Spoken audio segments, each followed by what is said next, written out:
మరి ఆ తరం ఆ అమ్మాయిల గుండెల్లో గులాబీలు పూయించిన జేడి చక్రవర్తి ఇంతకాలం బ్రహ్మచారిగానే జీవితం నెట్టుకొచ్చాడు. కెరీర్ పైన దృష్టి పెట్టిన జేడి ఎప్పుడూ పెళ్లిపైన ఫోకస్ చేయలేదు.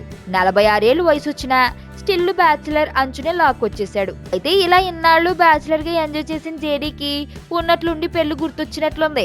హఠాత్తుగా సీక్రెట్ గా పెళ్లి చేసుకున్నాడు. ఢిల్లీకి చెందిన వ్యాపారవేత్త కూతురుతో జేడీ వివాహం జరగనుందంటూ ఇంతకు ముందు వార్తలు ఎన్నో గుప్పమన్నా చివరకు ఇండస్ట్రీకి చెందిన అమ్మాయినే పెళ్లి చేసుకున్నాడు. ఇంతకీ జేడీ ఎవరిని పెళ్లి చేసుకున్నాడనేగా మీ ప్రశ్న. జేడీ చక్రవర్తి మొన్న ఆ మధ్యన రామ్ గోపాల్ వర్మ చిత్రం శ్రీదేవి కోసం ఫోటోలు అవి వచ్చాయే ఆమె. ఇంకా చెప్పాలంటే రీసెంట్ గా పాప అనే సినిమా కోసం గొడవపడి కాంట్రవర్సీ అయిన హీరోయిన్ అనుకృతి శర్మే. నమ్మబుద్ధి కావడం లేదా? కింద ఫోటోలు చూడండి. నేను ఆనంద్. ఈ భూమన్నా, ఈ భూమి మీద ఏ సృష్టి అన్నా నాకు చాలా ఇష్టం.